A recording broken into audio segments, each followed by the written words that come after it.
Nasa India na si Pangulong Bongbong Marcos para sa 5 araw na state visit at kabilang sa ginawa niya sa unang araw ang pakikipagpulong sa Filipino community. At mula sa India, saksila si Salima Refra. Salima?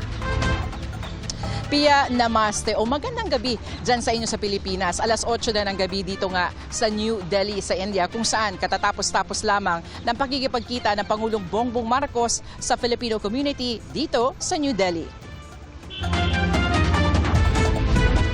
Halos buong gabinete ang bitbit ng Pangulo sa pagharap sa ating mga kababayan. Ayon sa Pangulo, patunay raw ang bilang na ito kung gaano kahalaga para sa Pilipinas ang state visit na ito. Bagamat maliit ang bilang ng mga overseas Filipino workers dito sa India, pinuri ng Pangulo ang mga kabayanihan nila para sa bansa. At dahil karamihan sa mga Pinoy dito ay mga asawa ng mga Indian, sabi ng Pangulo, malinaw na patunay ito sa pagpapahalaga sa pamilya bilang pundasyon ng lipunan. Ibinida rin ng Pangulo ang mga kasunduang papasukin ng Pilipinas sa India sa pakikipagkita bukas sa Presidente at Prime Minister ng bansa. Tulad na lamang sa isang Social Security Agreement na makikinabang ang mga Pinoy dito sa India. Inulat rin ng Pangulo na magkakaroon ng direct flights ang Pilipinas at India. Visa-free na rin ang pagpunta ng mga Indian nationals sa Pilipinas. Ang lahat ng ito tungo raw sa mas pinalakas na tao sa taong ugnayan ng mga Pilipino at Indiano. Narito ang ilang bahagi ng talumpati ng Pangulo. In the coming days, our delegation will be engaging not only the government of Prime Minister Modi, but also India's biggest enterprises. We would like to see them invest more and generate more jobs back home.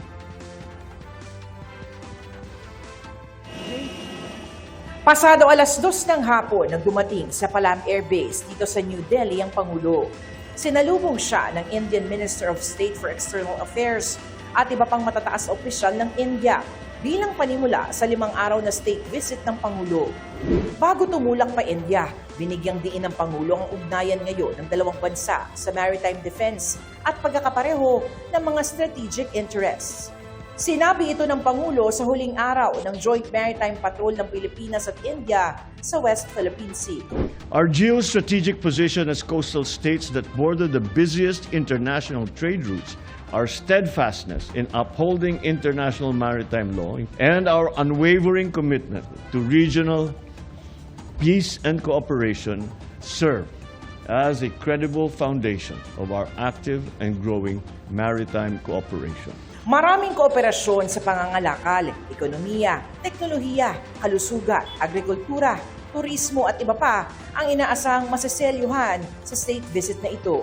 I want this visit to bring concrete benefits to the people, such as more affordable medicine and greater connectivity and food security. Makasaysayan ng state visit na ito sa India ng Pangulong Marcos Jr., lalo't pinagdiriwang ang 75 taong kooperasyon at pagkakaibigan ng Pilipinas at India.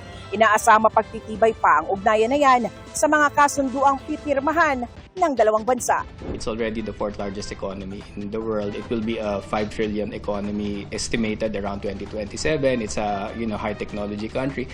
Sabi ni Presidential Communications Office Secretary Dave Gomez, pag-uusapan ng Pangulo at ng kanyang gabinete ang rekomendasyon ng Department of Agriculture na itigil muna ang importasyon ng bigas at itaas ang taripa para dito.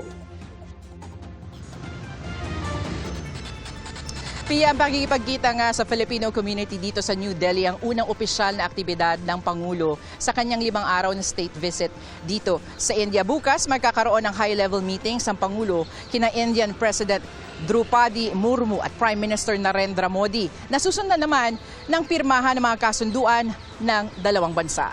At yan muna ang latest mula nga dito sa New Delhi sa India.